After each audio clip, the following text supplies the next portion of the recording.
Hi guys, welcome to my channel. இன்னைக்கு நம்ம எதை பற்றி பார்க்க போகிறோம்னா குறுங்கோள்களை பற்றி தான் பார்க்க போகிறோம். குறுங்கோள்னா என்னன்னு கேட்டிங்கன்னா, அதுவும் கிட்டத்தட்ட கோள்கள் மாதிரி தான், ஆனால் கொஞ்சம் டிஃப்ரென்ஸ் இருக்குது. குறுங்கோளும் நம்ம சூரியனை சுற்றி தான் வலம் வருது. இருந்தாலும் அது கோள்கள்ல இருந்து சில விஷயங்கள்ல மாறுபட்டு இருக்கு. அதனால தான் அது குறுங்கோள்னு சொல்கிறாங்க. 2006க்கு முன்னாடி வரைக்கும் இந்த குறுங்கோள் என்ற விஷயம் இல்லவே இல்லை. அதுக்கப்புறம் தான் IAU என்ற அமைப்பால குறுங்கோள் என்ற கான்செப்டே உலகிற்கு அறிமுகமாச்சு. குறுங்கோள்னா நம்ம எல்லாருக்கும் தெரிஞ்சது ப்ளூட்டோ. முன்னாடி கோளா இருந்த ப்ளூட்டோ ஏன் குறுங்கோளா மாறுச்சு? ஏன்னா இந்த IAU என்ற அமைப்பு சூரியனை சுத்தி வர எல்லா பொருட்களும் கோள்கள் இல்ல.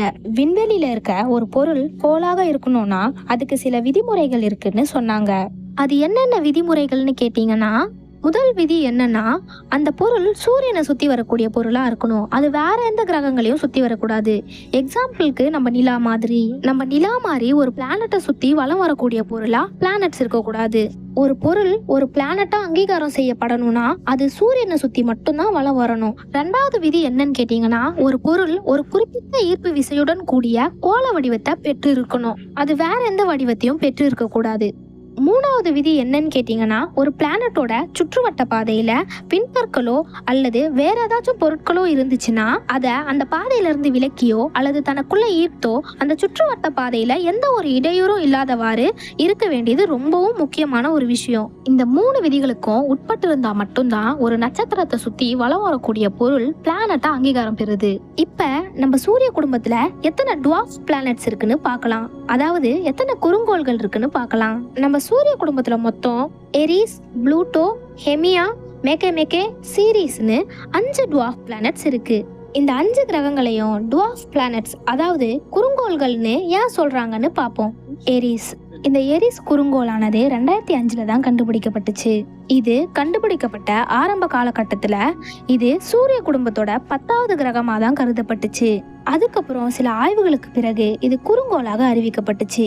இது சூரிய குடும்பத்துல 2வது மிகப்பெரிய குறுங்கோளாக கருதப்படுது. ப்ளூட்டோவை விட 27% அதிக நிறைய கொண்டிருந்தாலும் ப்ளூட்டோ கன அளவில் எரிஸை விட பெருசு. எரிஸோட சுற்றுவட்ட பாதை கொஞ்சம் விசித்திரமானது. இது கைப்பர் பெல்ட்ல தான் அமைஞ்சிருக்கு. இதுக்கு அழகான ஒரு நிலாவும் இருக்கிறதா சொல்லப்படுது.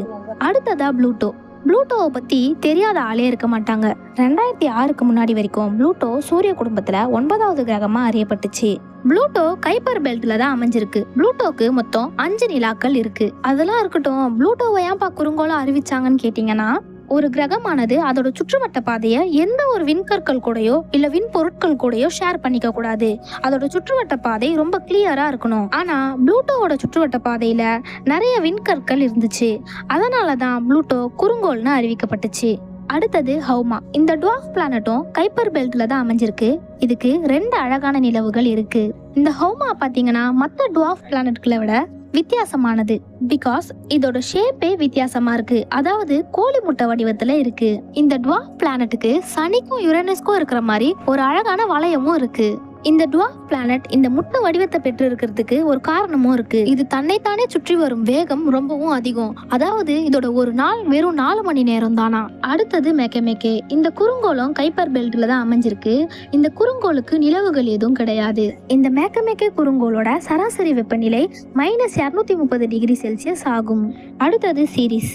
கண்டுபிடிக்கப்பட்ட டுவார்ஃப் பிளானட்ஸ்லயே ரொம்பவும் சின்னது இந்த சீரிஸ் தான். இந்த சீரிஸ் டுவார்ஃப் பிளானட் ஆனது மற்ற டுவார்ஃப் பிளானட்டுகளை விட வேறுபட்டது.